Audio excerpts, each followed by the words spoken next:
The National Empowerment Fund has lifted its year-long moratorium on new funding for black entrepreneurs. 950 million rand is now available from existing reserves. The NEF says new capital is also anticipated following consultations with the Department of Trade and Industry. Well, NEF's communications manager, Moemise Motsepe, joins me now to talk about the funding. Moemise, thanks, good afternoon, and thanks for coming in.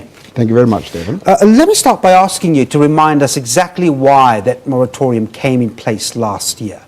The moratorium came in place largely as a result of unrealized recapitalization.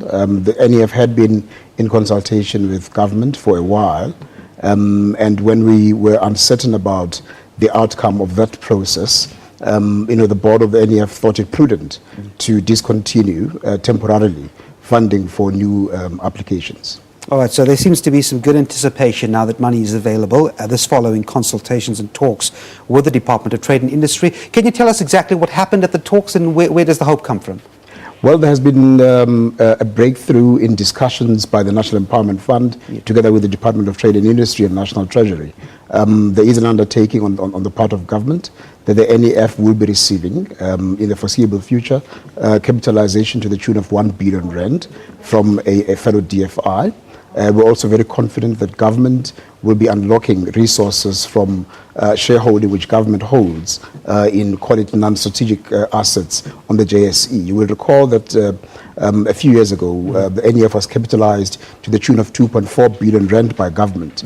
The agreement at the time in 2005 when this happened was that the resource would be committed by the year 2010, which is what happened. The NEF was also capitalized by shareholding through shareholding that government held in MTN.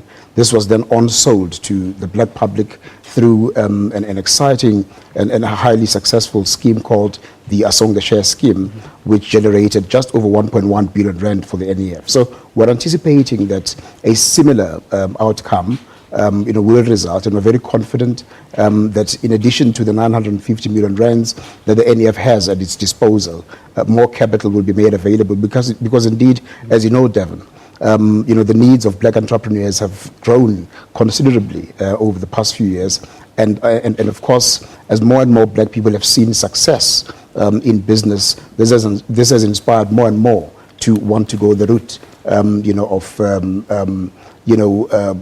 going into business. And so the demand has grown significantly. I want to ask you, what makes the National Empowerment Fund different from the Industrial Development Corporation? I mean, they too provide funding to similar recipients. Where's the difference here? The NEF is very unique. It is the only development finance institution that is mandated by government exclusively to provide finance and non-financial support to black entrepreneurs for the purpose, of course, of pursuing inclusive growth. Whereas the IDC, on the other hand, exists for the purpose of providing support to businesses that want to propel industrialization in the country, regardless of whether these are black or white-owned businesses. In the case of the NEF, black, of course, as defined in legislation, would relate to African, colored, and Indian people. So that is the exclusive mandate of the NEF. And that is important because, as you know, historically, black people were excluded from the mainstream of the economy. And as a result, if you were to use the JSE, for instance, as a proxy, black people own less than 5% of the economy. And so the need to propel the entry of black people into the economic mainstream is more urgent than ever before. And so it is important that you have a DFI, a development finance institution, that is dedicated exclusively and specifically for propelling that. So you've got 950 million rand. Who are the targeted recipients of this money? Just give us a sense of how this will be dispersed.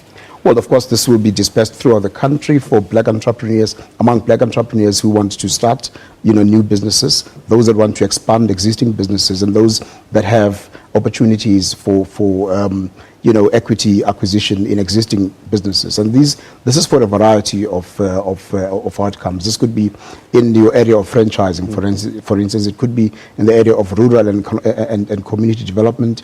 It could be in the area of industrial and manufacturing development. Across the spectrum, the NEF funds, of course, across the all sectors of the economy. All right, we're going to have to leave it there. Thanks indeed. The NEF's communication manager, Moemise Motsepe, thanks indeed for coming in.